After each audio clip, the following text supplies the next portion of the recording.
They told you to be kind.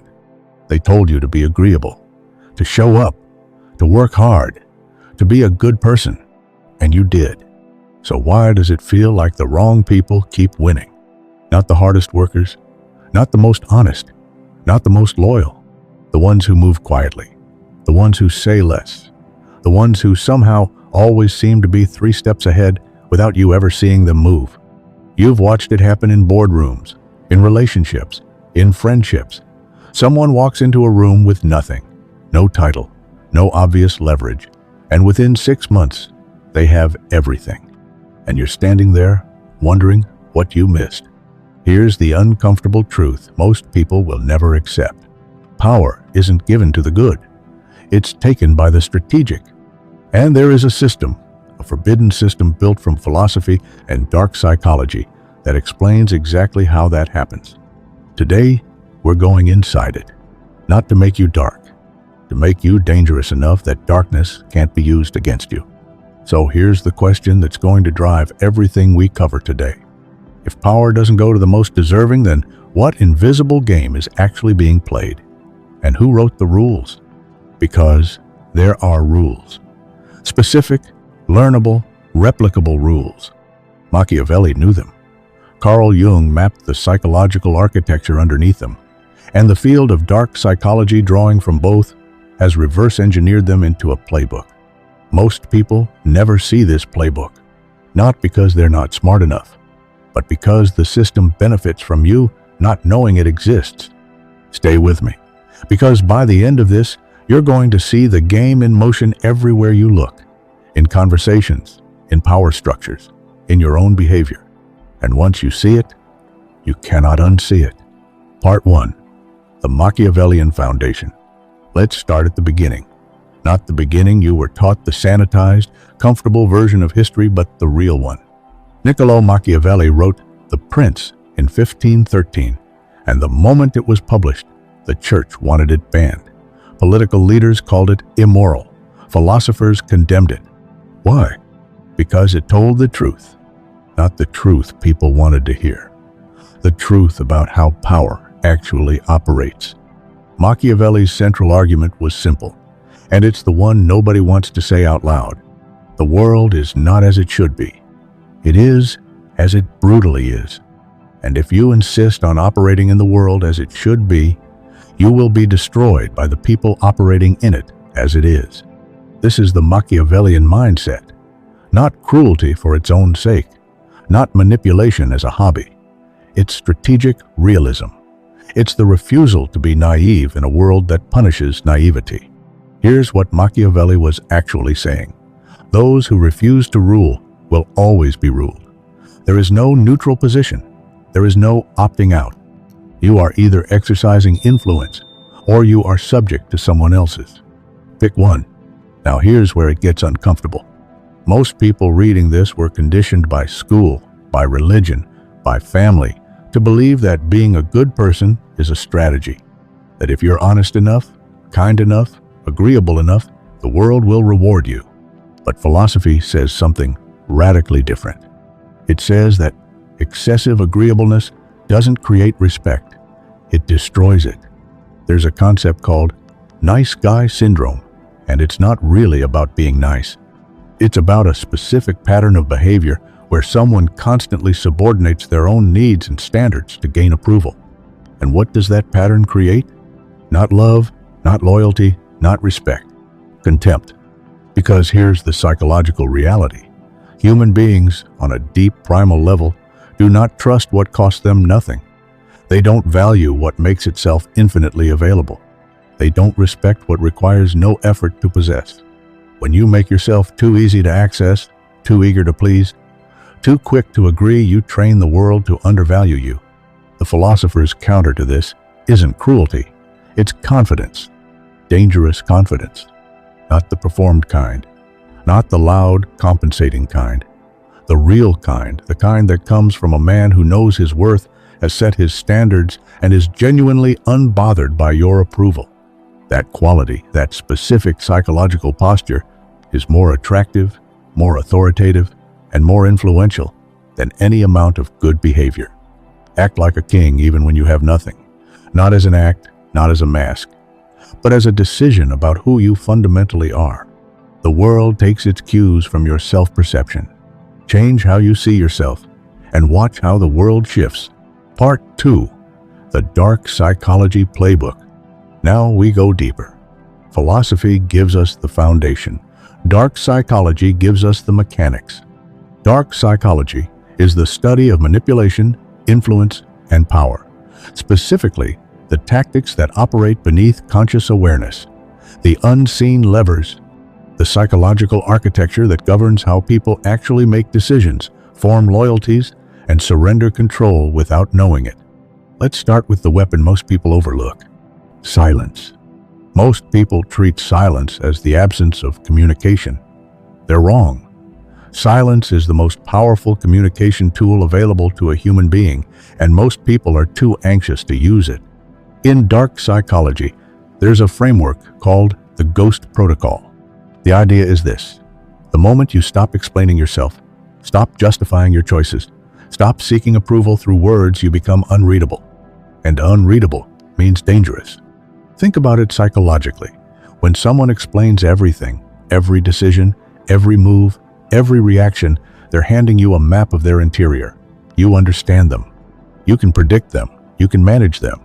But the moment someone goes silent, truly, strategically silent, your brain goes into overdrive. You start projecting. You start questioning. You start investing cognitive energy trying to decode them. And here's the dark part of that psychology. The person your brain invests in becomes the person your brain becomes obsessed with. This is why the ghost effect works. Not as cruelty, not as a game, but as a fundamental truth about human attention. What we can't fully understand, we can't stop thinking about. Influence is gained the moment you stop explaining yourself. Now, let's talk about reading people. One of the most practical applications of dark psychology is the ability to assess individuals quickly and accurately. And the people who master this have an asymmetric advantage in every room they enter. The FBI uses behavioral profiling frameworks that most people have never been exposed to. These aren't magic. They're observable patterns, clusters of nonverbal signals, micro-expressions, behavioral baselines, and linguistic tells that reveal the gap between what someone is saying and what they actually mean. Here's a simplified principle from that framework. Everyone has a behavioral baseline, how they normally move, speak, make eye contact, respond to stress. Deviation from that baseline is information. When someone's words say one thing and their body says another, trust the body every time. But beyond the physical, dark psychology teaches you to decode social motivation, to ask not just what someone is doing, but why. What do they need? What are they afraid of losing? What are they trying to prove? Because once you understand that you're not reacting to what people say, you're responding to what they actually want. That's a completely different level of social intelligence. And it's the difference between someone who's always surprised by betrayal and someone who saw it coming 6 months ago. Now, the mirror trap. This is one of the most elegant psychological frameworks in the dark psychology arsenal. Here's the concept. Most manipulative people have a specific vulnerability. Their manipulation depends on you reacting the way they expect, on you being emotionally activated, on you playing the role they've assigned you in their narrative. The mirror trap inverts that completely. Instead of reacting, you reflect. You give them nothing to push against. You refuse to become the character they need you to be. And here's what happens psychologically when you do that. The manipulator's own tactics start working against them. The aggression they aimed at you has nowhere to land, so it turns inward. The narrative they built around controlling you collapses when you won't perform your scripted role. You don't have to attack them. You don't have to expose them publicly. You just have to stop being a cooperative target. Strategic non-reaction is sometimes the most devastating response available. Part 3. Jung, the Shadow, and the Law of Isolation.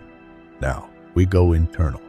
Carl Jung, one of the most profound psychological thinkers in modern history, argued that true power begins not with external strategy, but with internal confrontation. He called it the shadow. Your shadow is everything about yourself that you've refused to look at. The rage you were told to suppress. The ambition you were taught was arrogance. The darkness you learned to apologize for. The parts of you that don't fit the acceptable, presentable version of yourself that the world gets to see. Jung's argument was radical.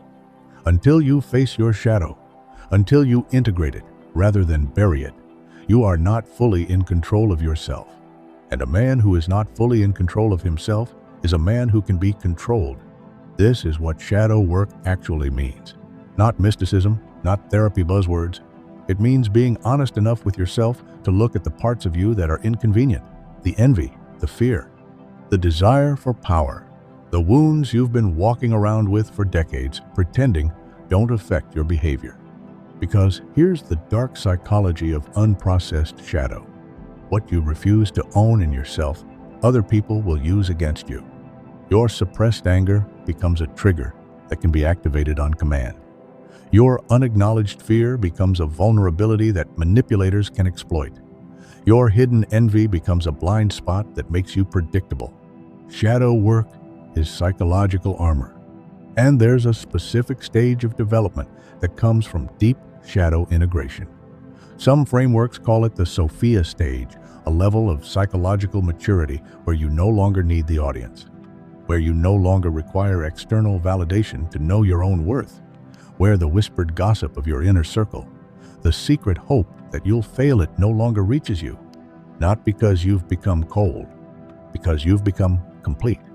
Now, the most controversial principle in dark psychology, the law of isolation.